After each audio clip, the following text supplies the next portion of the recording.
Oh, my body roll. God, it definitely doesn't handle like my RX-7.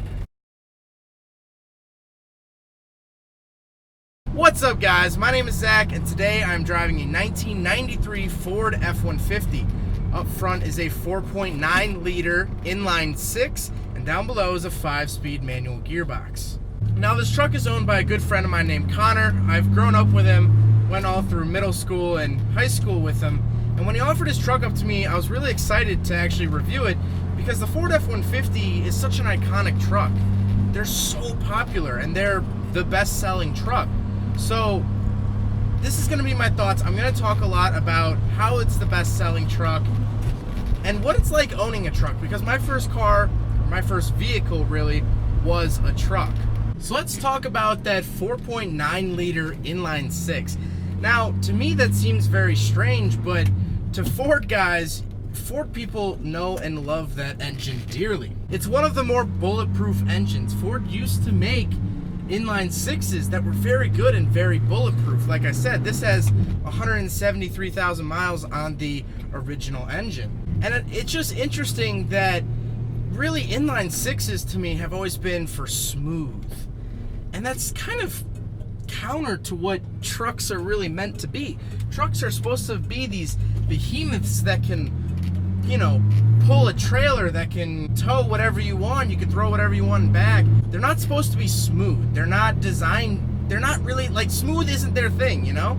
Now, the trans in this truck is very interesting because although this is the proper trans for the truck, this truck started out its life as an automatic, but has been manual swapped. But it is a 5-speed, it's 5 on the floor, so it has a really long throw. But as I'm driving this, I've never really driven a truck this big with a stick shift. I know Colin's Chevy S10 I drove, and that was a stick shift, but I've never driven something this large. And again, like the S10, it's so easy to get into gear.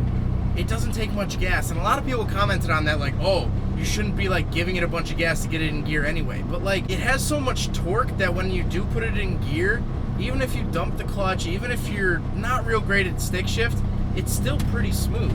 The inline 6 isn't the most powerful engine. I'm not, you know, flooring it around each corner, but it definitely has the power. And the thing about trucks is that trucks are made for torque. So it's like measuring a bodybuilder's strength by seeing him walk down the street. Well, he's not really using his muscles, so you can't really judge that. So let's talk about the interior. Well, in front of me I have a speedometer, and that's it. I don't get a tach, which I understand because this truck wasn't meant to be manual. This wasn't the manual option, but it was later swapped, so I understand that it doesn't have a tach. I really hope that the genuinely manual trucks had a tach because I really prefer that. I like to know what my engine's doing. I have oil temp, coolant temp, my battery voltage, which for some reason goes up to 18. I've never seen a battery gauge go up to 18 before. And of course, a fuel gauge, which according to Connor still works, so props to him. To the left of me, I have a switch for front or rear fuel.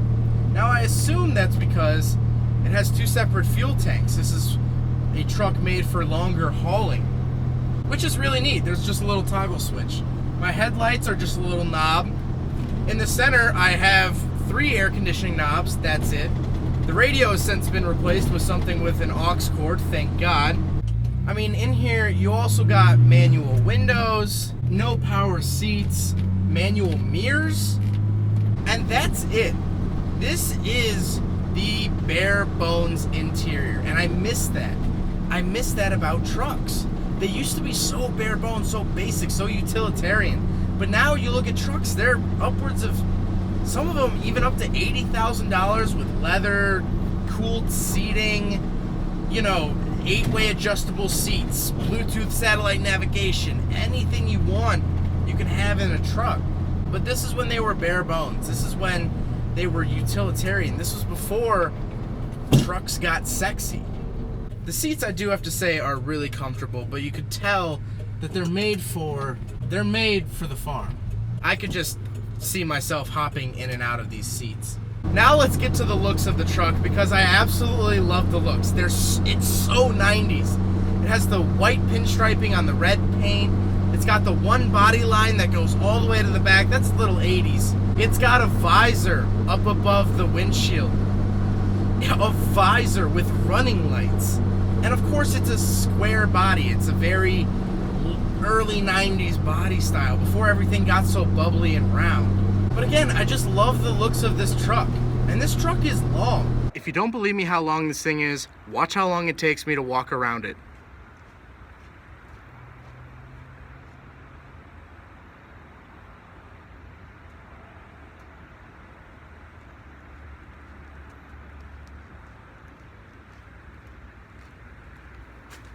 The thing is long. Single cab, long bed. That configuration is pretty popular. So, like I said in the beginning, I used to own a truck.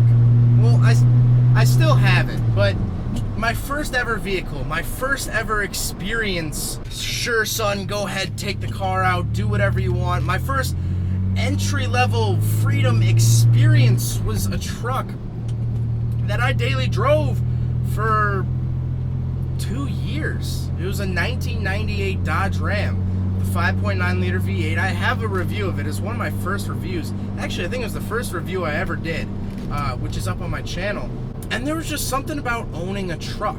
Truck owners, at least in suburbia, truck owners are a little, not looked down upon, but sort of rednecky, you know, that sort of thing. And I get that. Believe me, I went through a country phase. Save a horse, ride a cowboy! You know, with the lifted pickup trucks and bonfire nights down a dirt road, and, you know, find a Southern Belle, a hot blonde, you know, which is interesting because I never got a girlfriend with a truck. Ride a cowboy! I only got a girlfriend when I got an RX-7, so if you're taking notes. But when you own a truck, you get this mentality that you can do anything, for better or for worse. And honestly, it was kind of a nice feeling when someone was like, hey, I'm moving. Hey, I got a pickup truck. Let me help you move. Or if a car was stuck in the snow, I could pull it out. So many of my memories in high school were going to the local Dairy Queen, but we'd all sit in the back of my pickup truck. I, again, had a long bed. And that was something I cherished. There's just this can-do attitude with owning a truck that no other car can match.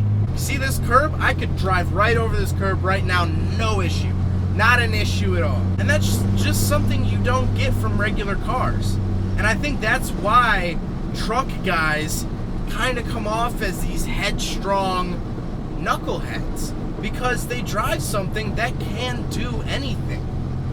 It's very American, which is interesting. If you are watching this video outside of America, I want you to leave a comment on what you think of trucks, because these things are huge. Like I said before, these things are very large. But on to the second point I wanted to talk about, which was that Ford F-150s are the best-selling truck and have been for the past 30-some years. When Connor offered this truck up to me, I started doing a little bit of research. I looked up how many Ford trucks, or Ford F-150s, were sold from 92 to 96, I believe. I believe that was the run of this square body Ford. And I looked it up by each year, and I totaled it up. And when I saw the total number of this body style of trucks sold in America, my jaw hit the floor. Take a guess. 500,000? A million? A million and a half? No. 3.8 million. 3.8 million of this body style of truck were sold. That is insane. I also looked this up just out of my own curiosity. That is one truck for every man, woman, and child in the state of Oklahoma. That's right. Everyone in Oklahoma gets a square body Ford F-150. Yes, that's staggering to me. And then it got to me. I was like, okay, well, maybe they're the cheap option. Maybe it's the cop-out, oh, I'm going to get a truck, I'll get an F-150 because they're cheap. But I looked at the price range, and I believe these were sold from $11,000 to about $20,000 back in 1993. And I looked at Chevy and I looked at Dodge, and they were all really similarly priced. They were all priced very similar. And I was like, wow, this is weird, because I would have just assumed the Ford F-150 is the cheaper option, so everyone does it, but it wasn't the case. And then it hit me. Back in elementary school, if you would have asked me who invented the car, I would have said Henry Ford. But now I know that that's not true. He didn't invent the car. He just invented the production line, the assembly line that made cars a lot cheaper, a lot faster to be made, and a lot more available to the everyday person. But growing up knowing that, or at least thinking that Henry Ford built the car, I've always known the Ford name. Ford pops up in pop culture all the time. You have the Mustang is a huge heavy hitter. Now they have everything with EcoBoost and the Ford GT. Ford is a very well-known name. And I think why this truck was the most, or the best-selling truck, is the fact that just everyone knows the name. I really think that's the simple truth, is that everyone knows Ford. That's just it. And honestly, after driving one of these, I get it. I understand why these are the best-selling trucks, is that these are very basic, very utilitarian, they work. They're the Honda Civics of trucks, is that they just straight up work. They're good at what they do. The other thing about Ford, at least in my own perspective, from what I've seen, is as of right now, I've been picking up some shifts working at a storage facility that used to be a farm. And the owner of the storage facility has this old Ford Ranger, I believe it's a 91. Old Ford Ranger that he's used forever on pretty much the farm. I mean, you could see the rust is coming through the doors. It's got the red interior. This thing is a work vehicle. But he says it's one of his favorite vehicles because it's never missed a beat. It's never let him down. He's never had to haul something that it couldn't haul. It's never failed to start. The truck works. Fords work. And I'm going to stand by my statement. These things are the Honda Civics of trucks. Well, I hope you guys enjoyed the review of this 93 Ford F-150. Thank you, Connor, for letting me drive such an American icon.